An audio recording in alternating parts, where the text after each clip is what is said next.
Hey cycling community, this is Steve Grusis the Cycling Greek. One of the reasons I'm doing this race today is to see if I turned around the bad performance that I did this last Thursday on the Zwift race. That bad performance, and I mean a very bad performance, was because of some mistakes I was doing in my training and my recovery. Having one bad performance may not seem like that big of a deal, but when you're almost 68, you watch things like that. I'll have a video describing what went wrong in my training and what I did to correct that in the description below. Another reason I'm doing this race is that I need to add a little more form to my upper end since I have not been doing all that much. I've been doing the occasional Zwift race and maybe some other things on the road, but I've been doing a lot of endurance and I have a road race coming up this coming Saturday. And this road race is a toughie, and I'm glad they have a 65 plus category. The course is like a Paris-Roubaix, but with climbs. I, of course, will be making a video about that, so make sure you subscribe if you're not, and then hit that notification bell. All right, let's go to the action on the screen. It was a fairly strong start, but certainly not like it was when I was in the category B. It was a bit challenging though, because I had one of those fast warm-ups right after work. I made it to the front, so then I got to relax a little bit. With 47 others, this is one of the biggest packs I've raced with on Zwift. And we're all Cat Cs. There's no mixing of categories in this race. Jumping ahead a bit, in order to work on my upper end, I just can't sit in on a Zwift race. I have to actually work it. So in this case, that means doing some attacking. My intent is I'll go into zone 5 and then dial back to zone 4 to see how long I can maintain that. So that means doing VO2 max and then dialing back to around threshold. Kind of like doing one interval of over-unders.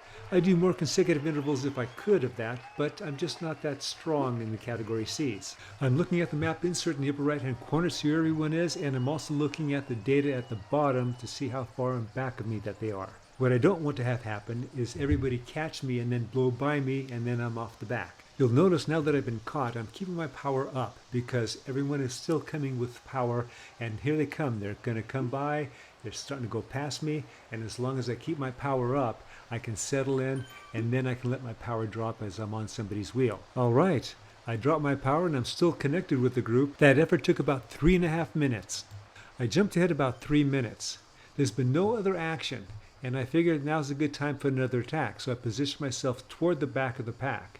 Now the group of 48 that we started with is now down to a lead group of about 30, 31. During the last 3 minutes it was Grupo Compacto. There was no one else doing any type of attacking except right now. So the guy has just taken off and I'm looking at this and I'm thinking, okay, this will be good timing. I waited a little extra second or two and then I started to take off. So when I take off from the back, and that's where I position myself, I increase my speed slowly so I don't do any big orange numbers so they can see the orange numbers, although I never really produced orange numbers.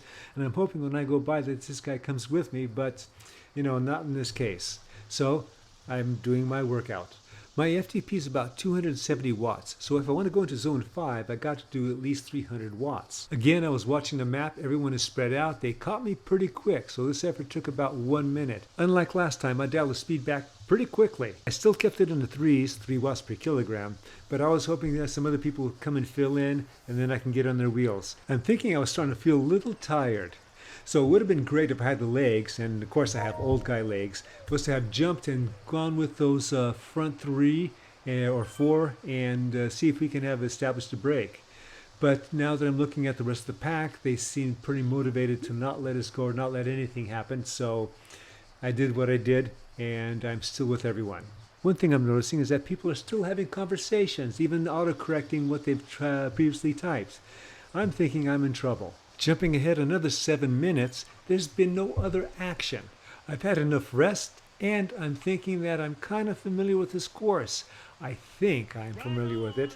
I'm thinking that there is a kind of like a bridge, a white road bridge that goes over a river or a dam or something like that we're going to be heading toward. I may be right about that, but I don't know how far away it is. So I'm thinking, you know, if I attack, they may all elect to just dial back and just wait for the climb, thinking that they'll catch me on the climb. Of course, if I'm only halfway right, that being that it's too far away and I shouldn't be attacking at this point, that what may happen is that I will be caught, I'll be tired, and then we'll get to the start of that climb, and then I'll be dropped. I'm putting out about 5 watts per kilogram, which is pretty big for me, but the pack's not really stretched out. They're kind of stretched out, so that doesn't bode well for me. I can't maintain 5 WKG, so now I'm down to 4. Now the pack looks a little stretched out. Young and Taylor are the closest to me and they make contact. And I am now on Pave, so I'm thinking, you know, That climb's far away. I don't know the course that well, and this was a sprint point I was attacking towards. Okay, job one is now stay with the pack. I'm doing over 300 watts and I'm getting passed by most everybody. You can tell by my happy face that it's getting pretty hard for me. I'm now hoping that it's the sprint point that's drawing everyone to it like a moth to a light bulb, and that once we pass it, they'll let up and then I'll get the rest of it. That being stated, there are 3 out there that are trying to form a break and actually have maybe a second or 2. Very smart move.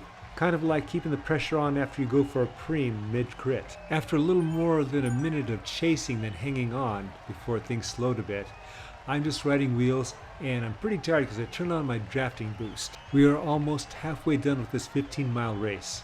About a minute or so later, we hit that climb. Everyone's power is going up. I'm in a bad position. I should have been not at the very front, but it wouldn't have hurt in this case, but toward that front row. So someone's taken off there. They're trying to get away. I'm thinking it'd be great to be with them, but you know, I just don't have the legs for that. So I'm hoping to keep the speed up, make everyone else put extra power in to pass me, and hopefully by the time they do, we'll be past that sprint point in the middle. We'll start going downhill and I'll have an easier time. So I just got to keep that pressure up. And it seemed to work. When we get a little closer, I'm able to dial back the speed a bit, and that was about a 40 seconds impromptu effort for me. But I have to tell you, this old guy's pretty tired right now. About 4.5 minutes later of basically pack riding, we are down to about 22 in our group. We are just under 5 miles to go. I had positioned myself at the back again, started off at 3.5 to 4 watts per kilogram, and now I've kicked it up to 5 plus. Let's see what happens with this attack. The pack doesn't seem to be reacting yet. They're probably thinking, there he goes again. Other than that first time when I was away for 3.5 minutes, I was usually brought back within 1 minute. Looking at the map insert in the upper right hand corner, there's a clear separation. Everyone is bunched together about 1 second back. I'm thinking, okay, this is cool. And another moment, now they're 2 seconds back. That just gives me more motivation.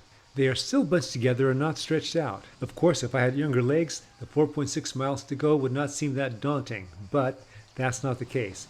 I'm now starting to dial back my wattage because I'm getting pretty darn tired. I just need to catch my breath a bit and I start to pick up the wattage that I can maintain for a longer period of time, because I notice that everyone else now is starting to go from 2 seconds to 3 seconds back. Under the category of I wish this would happen, the best scenario for me would be that a small group would jump away from the pack. Then I would grab their wheels as they passed me, or I would roll in ahead of the rest of the chasers. And that may be happening. 37-year-old Kyle Smith has put on some orange numbers and he's attempting to get over to me. He's now within 1 second. He's coming in hot. That means I got to get my speed up and I'm not sure if I could do that. There he goes. And basically I'm just waving at him. So I'm looking at the people behind me. I'm hoping I can get on their wheels. Some more people pass. Everybody's starting to come up to me. So just like the climb, I'm hoping I can grab the wheels as everyone comes past me, then I can stay with them. I was able to stay with them, and that was kind of an on-off effort for about 6 plus minutes. Things are going tough. I've got my happy face going on again. All that effort, and it's still a little over 4 miles to go. This is the final jump to 1 mile to go. We are in the middle of the S-turns, and kind of like climbs, this is pretty tough. Because my sprint capabilities are in the suck range, I have to try and get away beforehand. The question is, will I be able to? All that attacking I was doing earlier took some bananas away from my legs, so I can't go from too far out. And if I go from, let's say, 0.2, 0.3 miles, everyone's going to still be pretty strong. The only other choice I'm left with is to get into the middle of the pack and finish in front of as many people as I can. In the meantime, somebody's escaped and looks like we're not going to be able to catch him. Orange numbers are popping up, but not for me. I've got 3 behind me. I'm trying to pass more and hit my arrow boost. Am I going to get past, or am I going to pass anyone? I pass a couple and I end up 14th. Not bad. I'll take that. I did a solid 68-mile endurance ride the next day on the road. I'm going to take the following 2 days off and do some leg openers on Friday and my race on Saturday. I, of course, will be making a video of that race with commentary, so be sure to subscribe, then hit that notification bell so you can be notified as soon as I post that. This must have been a good workout. I'm supporting myself while I'm trying to pedal. All right, if you're not familiar with the drill, then you don't know the drill. The drill is comment, like, subscribe, The Cycling Greek. Oh yes, and don't forget to go to the description below to link to that other video so you can see what happened before here.